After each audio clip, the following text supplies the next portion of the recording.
నమస్తే, నేను Roja. Welcome to story board. అదిగో అదిగో భద్రగిరి, ఆంధ్రజాతికిది అయోధ్యాపురి. దశరథ నందనుని అపూర్వ జన్మదినం, నీలమేఘ శ్యాముని పరిణయ మహోత్సవం, అయోధ్యారాముని దివ్య పట్టాభిషేకం. ఈ 3 పర్వదినాలకు వేదిక ఆధ్యాత్మిక భారతావనికి అలుపెరగని వేడుక శ్రీరామనవమి. మరి ఆ రామనవమి నాడు యావత్ భక్తకోటి భద్రాద్రికి తరలి వస్తుంది. ఆనాడు భద్రాద్రి యావత్తు రామనామంతో పులకించిపోతుంది.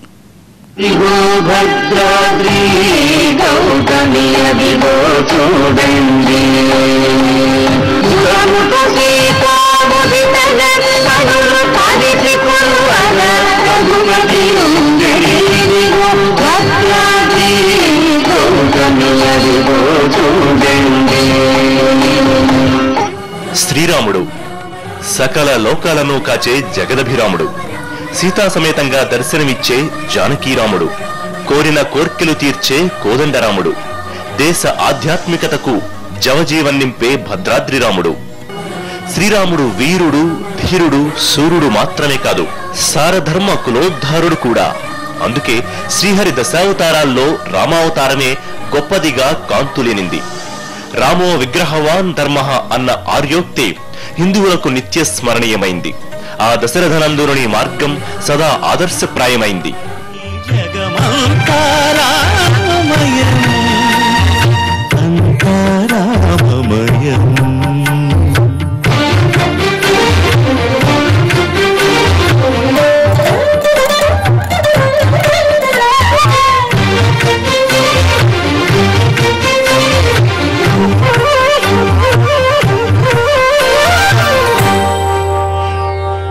అవును, అంతా రామమయమే, జగమంతా రామమయమే. ఏ పేరుతో పిలిచినా, ఏ తీరుతో కొలిచినా భక్తవత్సలుడు పలుకుతాడు. అందుకే త్రేతాయుగంలో ఆ గుణధాముడు చూపిన బాట నేడు కలియుగంలో కోట్లాది మంది హిందువులకు మార్గదర్శనమైంది. ఆయన దివ్య చరితం సదా పూజ్యనీయమైంది. యుగాలు మారినా, తరాలు మారినా శ్రీరామనామం సకల లోకానికి నిత్య పూజ్యనీయమైంది. చంద్రుడు రామో విగ్రహవాన్ ధర్మ అన్నారు. రామో విగ్రహవాన్ ధర్మ అంటే సృష్టిలో ఉన్న ధర్మం అంతటినీ కూడా కలబోసి ఒక మూర్తిని తయారు చేస్తే అదే శ్రీరామచంద్రుడు.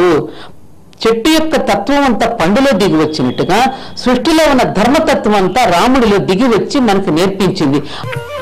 అందరికీ బంధువైన ఆ భద్రాద్రి రాముని కళ్యాణ వైభోగ వేళ ఈ జగమంతా రామమయమైపోతుంది. ప్రతి హిందూ అంతరంగాన కొలువైన ఆ ఆత్మారాముడు అనునిత్యం తన అనంత రూపాలతో ఎన్నెన్ని వింతలు చేస్తాడో అని సకల భక్తకోటి ఎదురు చూస్తూనే ఉంటుంది. ఆ రఘుకుల తిలకుని జన్మదినం, ఆ నీలమేఘశ్యాముడి పరిణయ మహోత్సవ పర్వదినం, ఆ అయోధ్యరాముని పట్టాభిషిక్త సుదినం అయిన చైత్రశుద్ధ నవమి అంటే భక్తులందరికీ నిత్య కళ్యాణం పచ్చతోరణమే.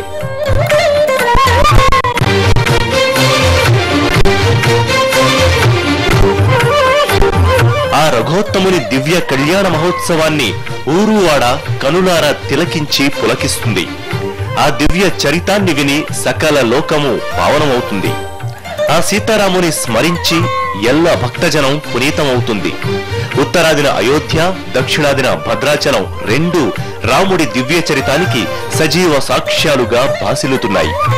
ఏ దేవుణ్ణైనా కొలిస్తేనే పలుకుతారు, కాని ఆ రఘుకుల సోముణ్ణి పూజించక్కర్లేదు, ఆ నీలమేఘశ్యాముణ్ణి ప్రార్థించనక్కర్లేదు, ఆ దశరథ నందనుణ్ణి అభిషేకించక్కర్లేదు. ఒక్కసారి మనసారా రామ, శ్రీరామ అని తలుచుకుంటే చాలు, 7 లోకాల్లో ఎక్కడున్నా ఆ స్వామి మన కష్టాలు కడతీర్చుతాడు. అందుకే శ్రీరామనవమి నాటికి భద్రాచల పుణ్యక్షేత్రం భక్తకోటితో కిక్కిరిసిపోతుంది. కోట్ల పాదాలు భద్రాద్రి వైపు అప్రయత్నంగా సాగిపోతాయి. లక్షల గళాలు రామనామాన్ని జపిస్తాయి. అందరి బంధువయ్య భద్రాచల రామయ్య, ఆదుకునే ప్రభువయ్య అయోధ్య రామయ్య, చేయూతనిచ్చేవాడయ్య మా సీతారామయ్య, చేయూతనిచ్చేవాడయ్య మా సీతారామయ్య. తరతరాలుగా యుగయుగాలుగా మన దేశంలో ఆధ్యాత్మిక భావాలకు సనాతన సారథి ఆ శ్రీరామచంద్రుడే.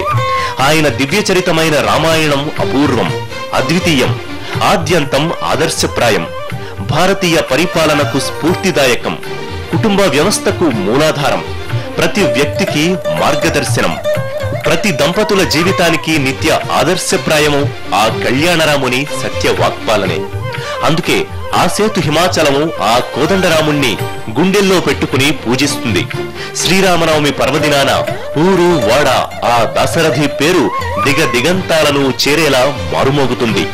అసలు ఈ సువిశాల భారతదేశంలో రాముడి గుడి లేని ఊరు, ఆ జానకీ వల్లభుని పటం లేని ఇల్లు, ఆ పురుషోత్తముడు నడయాడని చోటు లేదంటే అతిశయోక్తి కాదు. ఉగాదితో సంవత్సరం ప్రారంభమైంది అని పెద్దలు అంటూ ఉంటారు. మొత్తంపై ఆలోచన చేసినట్లయితే సంవత్సర ప్రారంభం శ్రీరాముని యొక్క నవరాత్రులతో, వసంత నవరాత్రులతో ఆరంభం అవుతుంది. ఆ కారణంగా రాముడికి ఆ వైశిష్ట్యం ఉంది. ఎందువలనంటే రాముడికి పూర్వమందు గాని తర్వాత కానీ అవతారముగా అవతరించినటువంటి సాక్షాత్తు భగవంతుడు పరిపాలన చేసినటువంటిది ఇంకెక్కడా లేదు. కన్ను మూసేలోగా ఒక్కసారి ఈ ఒక్కరోజు భద్రాద్రి రాముడి దివ్య వైభోగాన్ని కనులారా చూడాలని తపించని వారు ఉండరంటే అతిశయోక్తి కాదు. అవును, శ్రీరాముడు నడయాడిన నేలగా ఈ భద్రాచలం అచంచల భక్తి విశ్వాసాలకు ప్రతీకగా నిలుస్తోంది. త్రేతాయుగం కాలం నుంచి శ్రీరాముడు వైకుంఠరాముడిగా కొలువున్న ఈ దివ్యక్షేత్రం ఇప్పుడు శ్రీరామనవమి వేడుకలకు నభూతో న భవిష్యత్ అన్నంతగా సిద్ధమవుతోంది. స్టోరీ బోర్డ్ లో షార్ట్ బ్రేక్ తీసుకుందాం. Stay tune. అదిగో అదిగో భద్రగిరి, ఆంధ్రజాతికిది అయో